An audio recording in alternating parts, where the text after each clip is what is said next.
Welcome to the Copeland Coaching Podcast, where it's all about turning your job search into a slam dunk. Your host is Angela Copeland.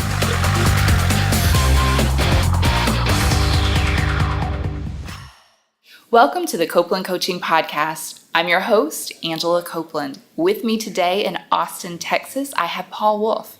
Paul is the Senior Vice President of Human Resources at the world's largest job website, Indeed.com. I interviewed Paul last year about hiring trends, and I am so excited to be back to talk about 2018 trends. Paul, thank you for joining me today. Thanks for having me, Angela. I am excited to do this again with you. Yes, I'm so excited. Well, the first thing I want to start with is your unlimited vacation policy. I have been bragging to people about this since I saw you last year, and I think that you gave away some carry-on luggage at some point.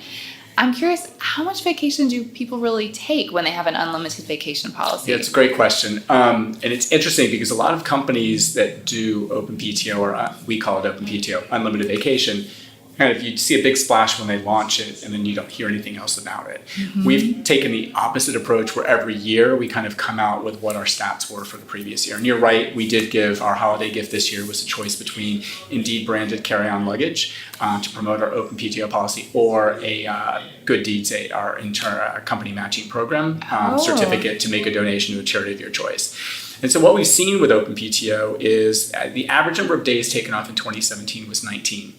But what we've seen 2016 to 2017 and 2015 to 2016 was an increase of over 20% in the average days taken off year over year.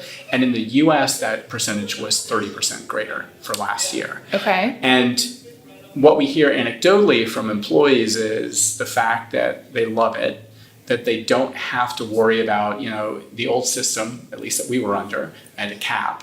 And so if I was going to take 5 days off or 7 days off or 10 days off, a wedding or an amazing trip with a family to create memories or just some time to recharge, I always kept thinking about, well, how much time do I have off? Because I've got the holidays coming at the end of the year and I want to save time. Mm-hmm. They don't worry about that now. And so the point of it is to allow people to take time off when they want to recharge. We all know when we hit that proverbial wall. Like I know when I hit it, and being able to take 2 or 3 days off or even a week off or even a day off and not worrying about how much I have left till the end of the year, makes it that much easier. Yeah. And I think the other thing for us is relationships are so important, and technology has changed the way work. There's not this fine line between work and life anymore. It's just all together because of technology. I think technology is great, has some downsides to it.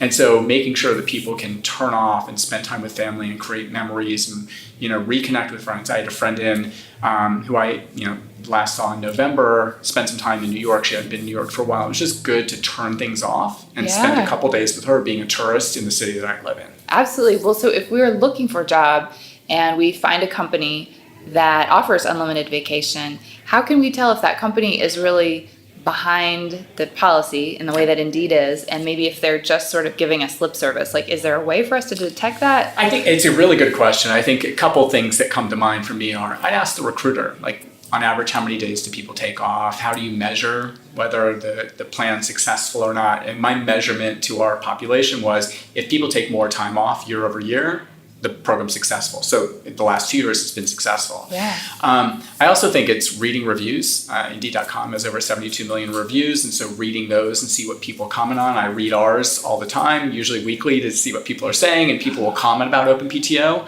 as a benefit, and they love it. And then I think, who are you connected with at that company, and kind of get that, somebody who lives and breathes it, tell me really what's going on and ask those questions. But I think there's a couple ways you can kind of get at whether they're really behind it or not. Yeah, absolutely. Those are some really good tips just, I think, in general when you're looking for a new company. Definitely. Well, one question I have been asked actually a lot just in the last week is about this question, how much do you make? And I believe we're at a place where maybe 4 states and a couple cities, including New York City, where you're based out of, it's becoming illegal, either last year, this year, or next year. And I'm curious, how do you feel like that's changing hiring as that question is kind of being eliminated? Yeah. I actually, when it first, so New York, I think it was October, maybe it went into effect. And it's interesting because I'm somebody that had worked with me at a previous company I've been talking to about a job working for me at Indeed. And I was very careful at lunch the other day with him. I'm like, I'm not going to ask you the illegal question, but what are you looking for?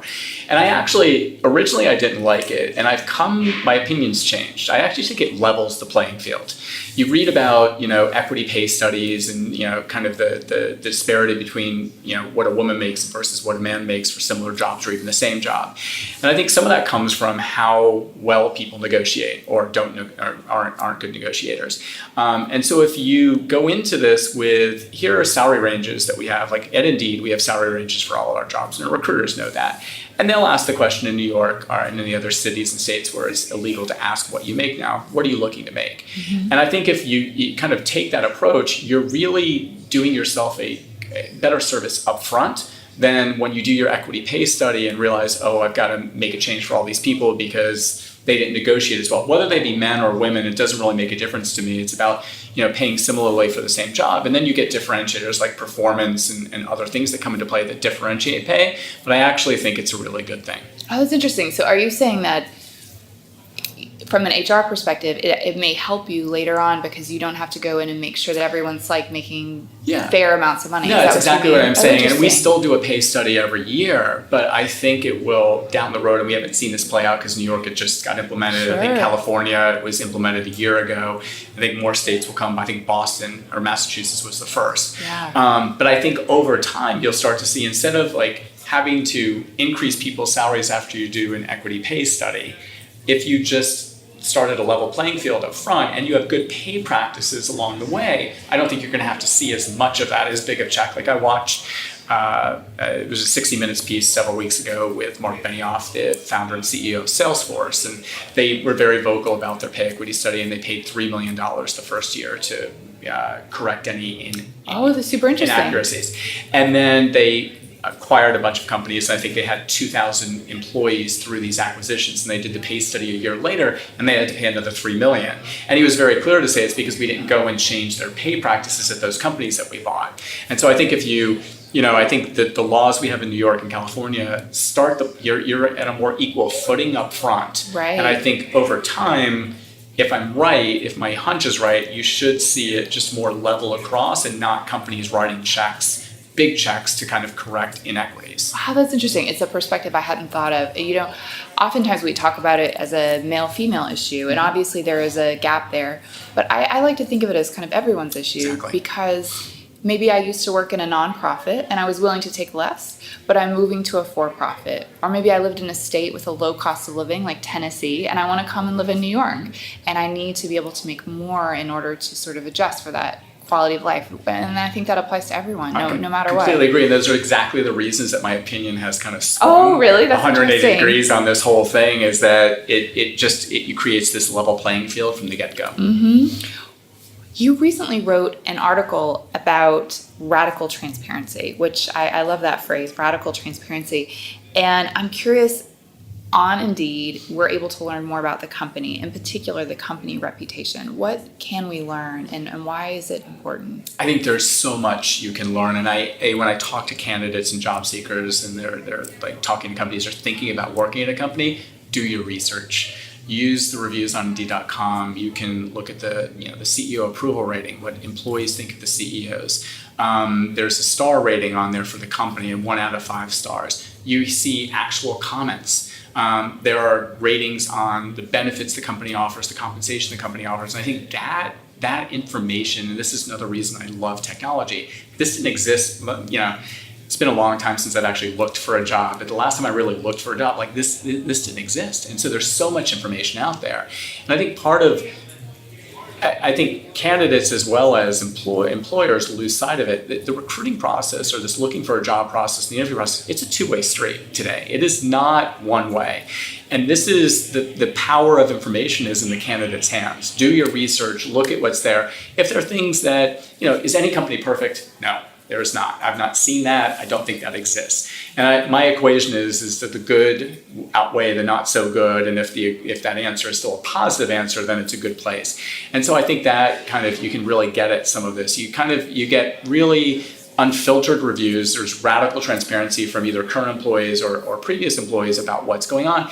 And I think you look for trends. There's always going to be the outliers on either end of the spectrum. It's amazing, perfect place, or it's awful, walk away, run away, whatever the case may be. I've seen them all. And I think looking for trends in those, and then asking questions when you go in to do your interviews, whether it be as a recruiter or the hiring manager or somebody else in HR, or even people at the company, to get kind of, this is the trend that I'm seeing on the company reviews on Indeed. Is this what is real, or is there something I'm missing here? So I think there's so much information for job seekers out there. It's amazing. Yeah, I love the way you mentioned it's a two-way street. I like to think of it almost like dating. Both people are making a decision in that moment. Right. And, it's not just a one-way thing. You mentioned the company reviews. I'm curious, if the company were to get a bad review for some reason, are they able to edit that review, or? Yeah, no, they can't edit the review. They can respond to the review. And Okay. Our employer, we look at every review, and our employer brand team responds to reviews, the good and the constructive. And we want it all. I would prefer they not be anonymous all the time, because Okay. and it's not about knowing who said what, but it is about, if I've got questions, I know who to go ask. If Angela said that, I can go ask Angela, so you said our benefits suck. I hear that occasionally. I don't know what that means. I don't know what specifically you're talking about. So if I knew it was you saying that, and I could go back to you and ask some more detailed follow-up questions, that would be an amazing thing for me. I do agree with you. It's funny, I chuckled when you said that it's very much like dating. I was the head of HR for Match.com for 4 years. And so I've said this publicly, that this process of this relationship is very similar. It's just a different relationship at the end of the day, dating and then finding a job. That's But it's a very similar process that you go through. That's right. And you maybe spend more time at work sometimes than you do with your spouse. Absolutely. Well, one of the pieces of data that you mentioned was the salary data. I know this is so helpful to job seekers. Where does that data come from? So we gather, I think we have 500 million pieces of data or data points out there, and they come from job seekers self-reporting that information to us, and we also pull it from job postings that have salary ranges or even salaries online. So it's a good kind of marriage of self-reported and what we see companies posting, and it's a great source of information for our job seekers. Absolutely. I think the internet, one of the strongest things about it is the transparency. Definitely. That wasn't there, say, 20 years ago. I think it does so much to sort of level the playing field in all directions just by having that data available. And I completely agree. I think it's really amazing. Well, I follow you on social media, as you know, on Twitter. And I appreciate that. Over the last year, I would say myself have, I always try to take a very balanced position on things. And I have been so impressed at your willingness to kind of step out as important issues have come up and at least share your thoughts or share articles that may be representative of your thoughts. Coming from corporate America myself previously, I don't think that is always the case, especially when you're in a position like you are. And I'm curious, what has inspired you to be so transparent and so honest with your thoughts? Yeah, no, I appreciate it. My tweets are my own opinion, not the company's necessarily, Sure, although I do represent the company.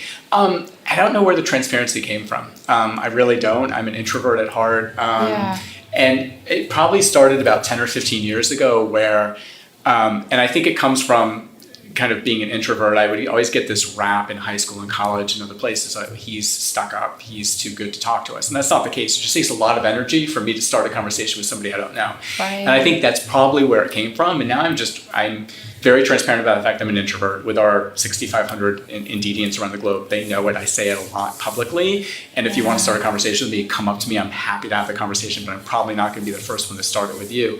And I just think that's kind of been that approach has just kind of gone through in the rest of my life. I think sometimes, it's good. Other times it's, I make statements I think resumes and job descriptions are bullshit. I think we should do away with them and create a profile that goes to matching and about subjective things we're looking for. And so they get controversial sometimes, or quasi-controversial. Okay. But I think, I think there's been a lot around the Me Too movement, pay equity, and just inclusion. Inclusion is a topic that probably in the last 5 or 7 years is kind of, is just the mainstay conversation that gets woven into a lot of things, and it's not going to go away.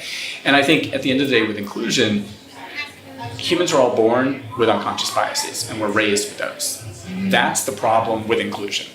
And so is a company like Indeed going to change the world, the human population? No. But I do think it's a little bit of this inside out. Like, as companies do better and think about this more, can we start to have at least influence on our own culture and our own company? That's the priority. But then does some of that start to bleed out into the greater population? That would be my kind of altruistic vision. But I don't think, inclusion is always going to be a challenge because of this unconscious bias. And so I think it really about educating people and talking about it and giving people tools to think about unconscious bias and know that what their unconscious biases are and how to mitigate those are really important.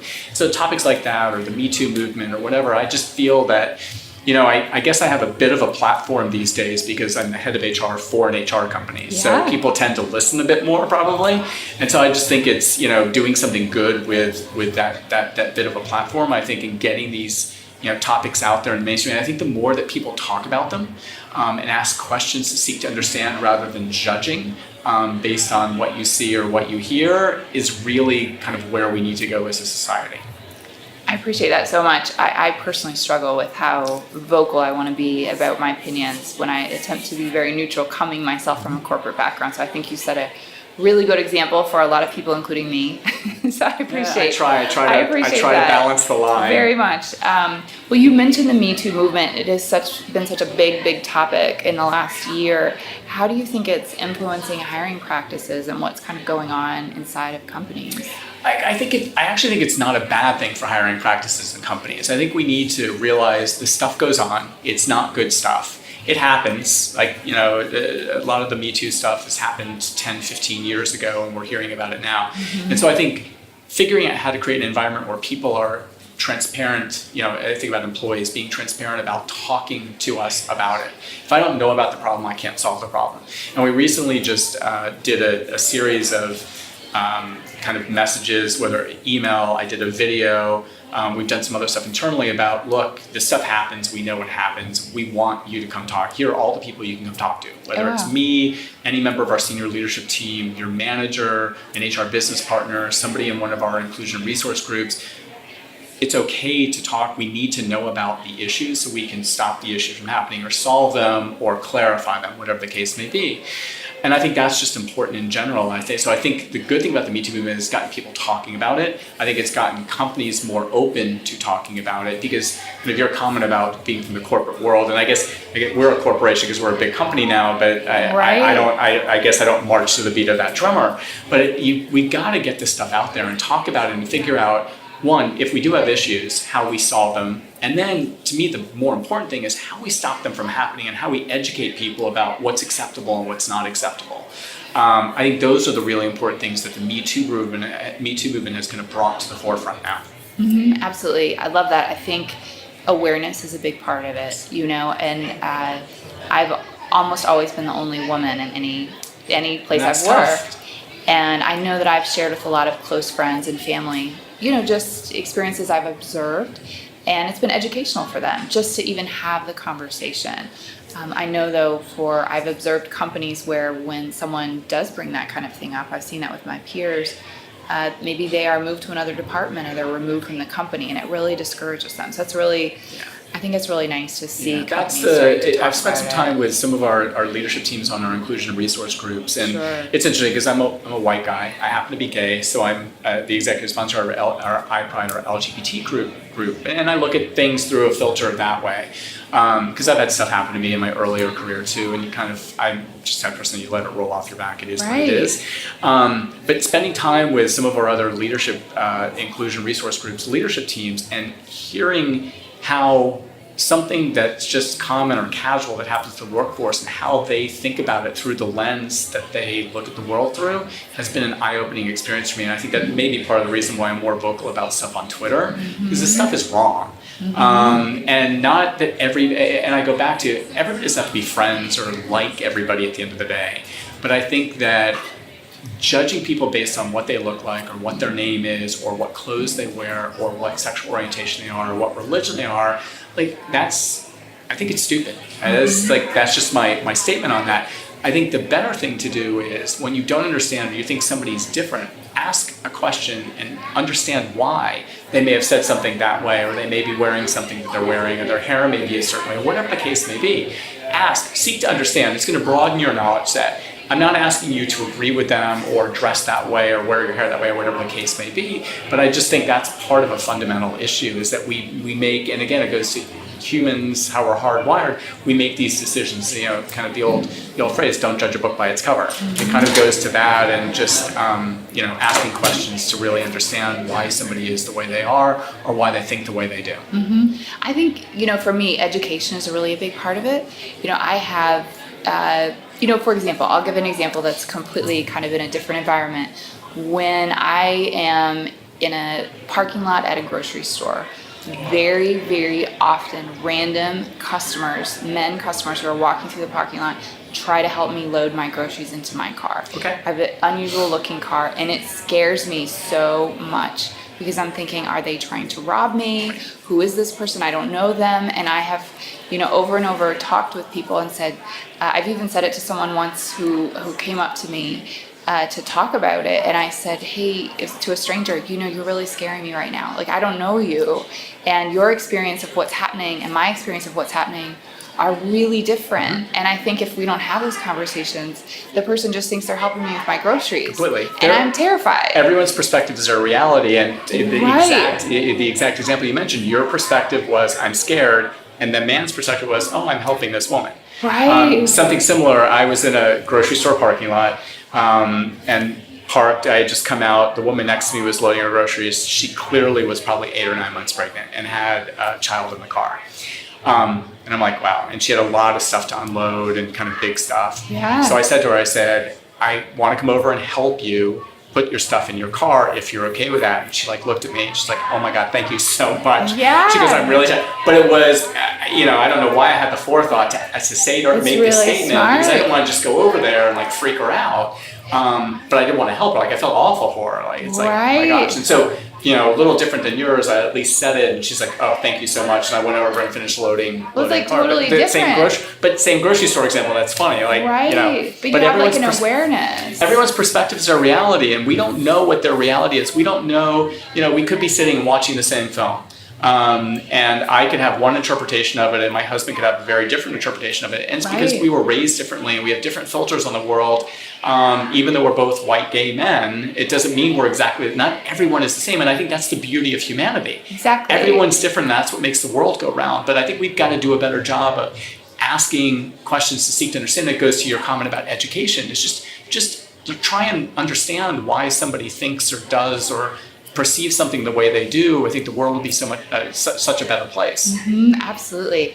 Well, 2018, are there any new trends in sort of benefits that we should be aware of? Is there anything new if we're looking for a job that we should know is coming? Yeah, I don't know about trends. Two of the things I think about a lot, and I probably because of our kind of average age and our population and Indeed are one, not so much primary caregiver benefits, but secondary caregiver benefits. It used to be called maternity and paternity. At Indeed, we use primary and secondary caregiver because we don't kind of administer them based on gender. That's interesting. So if a man had a baby and he was the primary, if a wife had a baby and he was going to be the primary caregiver, he would get our 16 weeks of 100% pay. And we've got 6 weeks of secondary caregiver. And I think that there's a trend of the secondary caregiver, sometimes it's called, parental leave. I think there's a trend there that more companies are enhancing that. The other thing that I've started to talk with my team a lot, and again, it's because of our average age, they've got parents who are getting older. And so kind of family care.